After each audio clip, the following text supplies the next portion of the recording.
Nifenanafa Kabo. Ça aussi, c'est très important. Nous allons écouter l'exposé de Mamadi Doumbouya.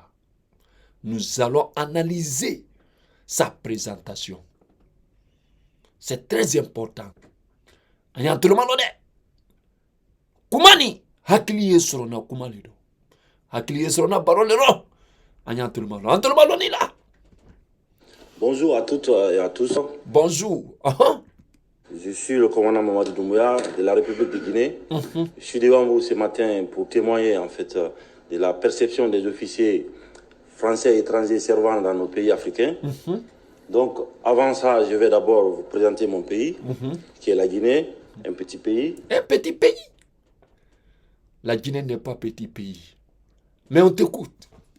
Qui est situé en fait à l'ouest de l'Afrique, si vous voyez là-bas, un petit pays de 245 000 km². Il dit un petit pays de 245 000 km². La superficie de la Guinée, 245 857 km². La superficie de la Guinée elle est plus grande, plus que la superficie de l'Angleterre. La superficie de l'Angleterre est 130 279 km². La Guinée n'est pas un petit pays. Hein. On t'écoute. Qui a ses réalités aussi, parce qu'en Guinée, nous avons culturellement 4 ethnies différentes. Il n'y a pas 4 ethnies différentes en Guinée, c'est plus que ça. Les Soussous, les Malinké, les Pèl, les Kissi, les Toma, les Guercé, les Manon, c'est plus que 4 ethnies. On t'écoute encore. Qui est représenté sur la carte et qui se regroupent au même endroit. Et souvent, ces ethnies n'ont rien à voir en commun. Souvent, ces ethnies n'ont rien à voir en commun. Or, on dit que la Guinée, c'est une famille. La famille n'a rien à voir en commun. C'est une question très importante. Pourquoi disons alors que la Guinée, c'est une famille? Ah, Mamadi Doumbouya, je ne te comprends pas. Hein? Au puis ton exposé là, c'est toi qui as choisi ça de toi-même. On t'écoute. Vous avez la moyenne Guinée, la basse Guinée par exemple, qui est au bord de l'océan Atlantique. Le bouton rouge. Qui est au bord de l'océan Atlantique, qui s'arrête là. Et vous avez la moyenne Guinée qui est un peu montagneuse, où les ethnies qui sont en moyenne Guinée et en haute Guinée n'ont culturellement pas grand-chose à voir ensemble. Et la Guinée forestière aussi, qui est en bas. Donc la Guinée est un pays indépendant depuis 1958. C'est un pays c'était le premier pays à dire non à la communauté. La Tunisie a eu son indépendance le 20 mars 1956. C'est la France qui a colonisé la Tunisie. Hein? La Guinée a eu son indépendance 1958. Entre la Tunisie et la Guinée, qui a eu son indépendance premier? Il fallait une précision ici. Il n'a rien précisé. On t'écoute.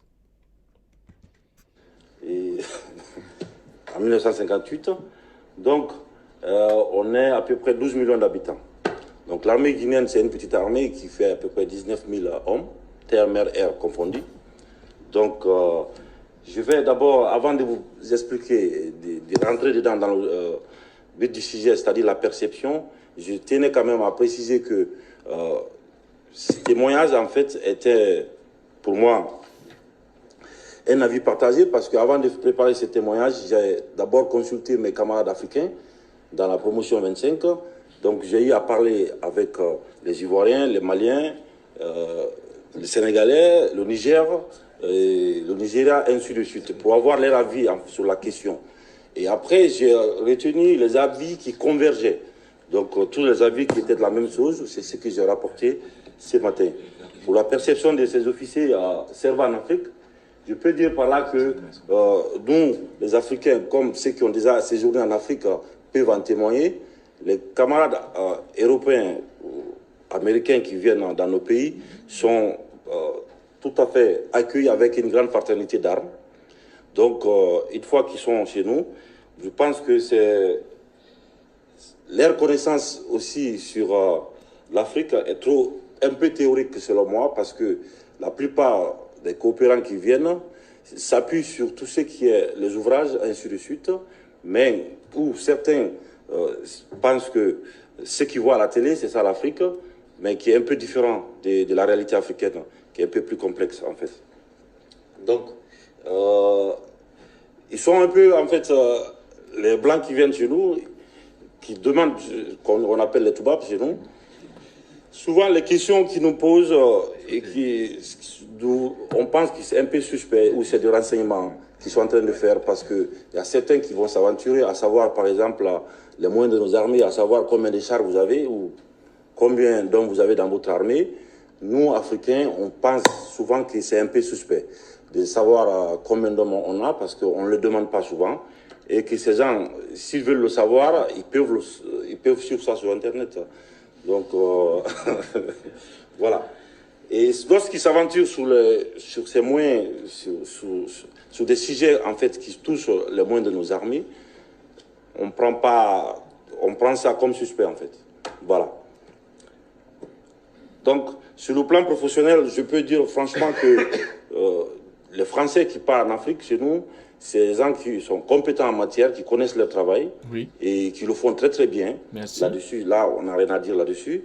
Mais comme ils font très bien leur travail et qu'ils ont la confiance de nos gouvernants, c'est-à-dire souvent nos politiques, nos politiques ont plus confiance aux militaires blancs qu'à nous-mêmes. Donc ça, on le remarque très souvent, vu leur crédit de compétences qu'ils ont souvent. Donc, ils sont souvent conseillers de nos grands responsables politiques, qui n'est pas le cas, par exemple, de notre côté. Souvent, vous allez voir un colonel ivoirien, par exemple, qui a fait tous ses cours en France, qui a la même formation que le français, mais qui n'aura jamais l'occasion, par exemple, de parler avec le chef d'État. Mais le petit blanc qui vient... Le petit blanc. Il dit que petit blanc. Ça, c'est pas du respect. Hein? La Guinée est petit, l'armée est petit, petit blanc. Il aime utiliser le mot petit. Hein? On t'écoute.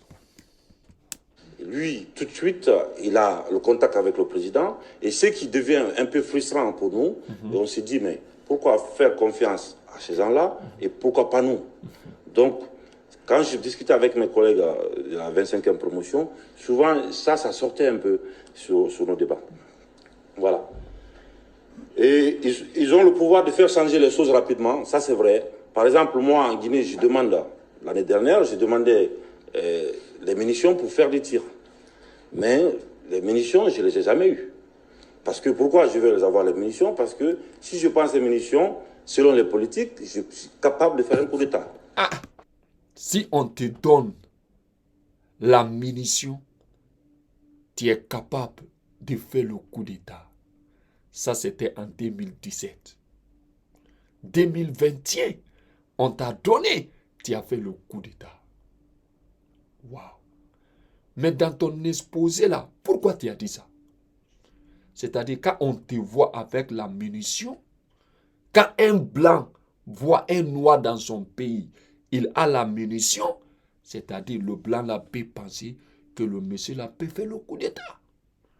C'est à lui qu'ils vont aller négocier pour faire le coup d'État. Il ne fallait même pas dire ça dans ton exposé. Le secret africain. Oh my God. Je ne ferai jamais ça. Waouh. On t'écoute. Mais, donc, dans ce cas, on ne me donne pas les munitions. Mais le petit blanc qui vient du Sénégal, qui, pour faire une formation, a tout ce qu'il veut. On le donne tout ce qu'il demande, parce que déjà, il ne viendra pas sans que ses moyens soient sur place. Donc quand il viendra, il aura tout ce qu'il veut, alors que moi, je ne peux pas avoir, parce que les politiques ont peur à ce qu'on fasse un coup d'État. Voilà. C'est vrai. Si Alpha Condé regardait cette vidéo, il n'allait pas lui donner les armes. Donc ça, c'est bien parce que quand ils viennent et qu'ils demandent ces moyens-là, ils peuvent les avoir, donc on peut entraîner nos hommes. Mais c'est un peu agaçant, du fait que nous, ça nous agace, du fait qu'on ne peut pas faire notre métier, mais les autres peuvent le faire à notre place. Voilà, ça c'est au niveau un peu politique. Je m'arrête là. Nye loyal. Allez à toi là. Mais aussi, ils ont un défaut, ces officiers qui viennent, ils sous-estiment un peu la capacité humaine et intellectuelle des Africains. Vous allez voir, par exemple, un officier guinéen qui fait tous ses cursus avec un Français. Ils font les mêmes écoles à la base et jusqu'à finir l'école de guerre ensemble. Mais, arrivé, par exemple, en Afrique, ces gens pensent souvent qu'ils sont plus intelligents et qu'ils maîtrisent mieux parce que, bon, on travaille bien sûr dans leur langue, mais qu'ils maîtrisent bien la chose que nous. Donc souvent, ça nous frustre du fait qu'on se dit, mais il ne connaît pas mieux que moi. Un exemple, je vous dis, par exemple, hier, il y a le camarade ivoirien qui me disait que, est-ce que c'est normal de savoir que nous, l'air AD qui est à Paris, n'a jamais accès à Emmanuel Macron, il ne peut jamais rêver le voir, mais que l'AD qui est à Abidjan, quand il est prêt, il voit le président de la République ivoirienne. Donc c'est qu'il y a un problème. Donc ça c'est un peu frustrant du côté des officiers africains qui voient ça de cette façon-là. Et on pense aussi des fois qu'ils ont des attitudes des fois un peu hautaines, ils se prennent pour le colon, et qui connaît tout, qui maîtrise tout, qui n'est pas souvent le cas, parce que des fois, comme on fait le même parcours et qu'on a les mêmes cours des fois, ben, on n'est pas aussi à la ramasse qu'ils le pensent en fait. Voilà.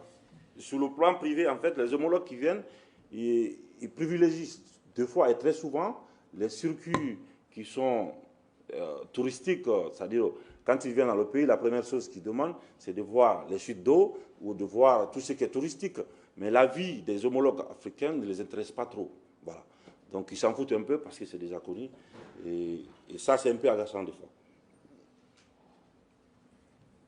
Donc, comme je n'avais pas beaucoup de temps, j'ai juste 15 minutes pour vous résumer un peu notre façon de voir.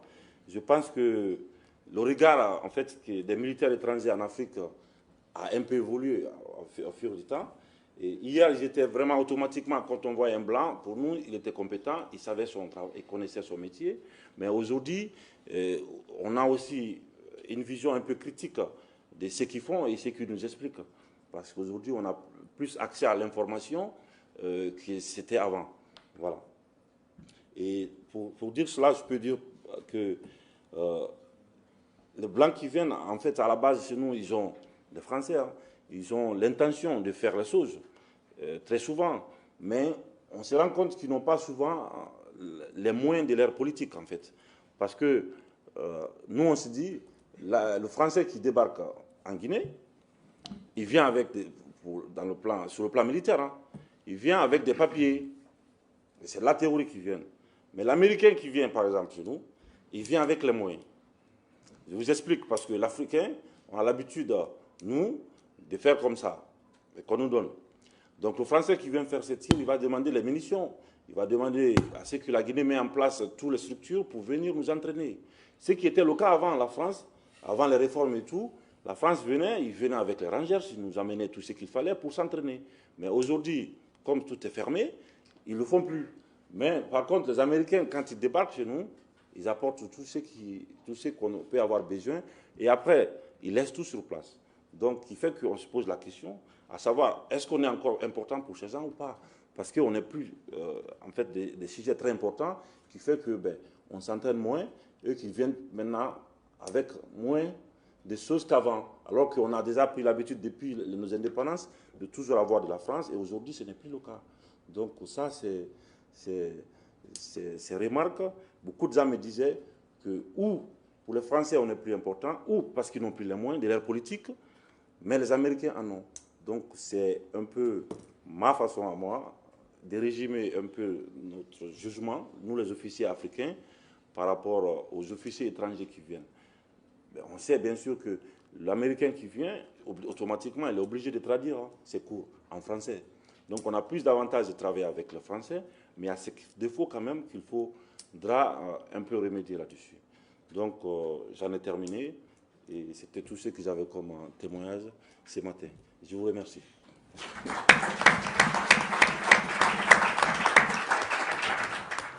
Merci, mon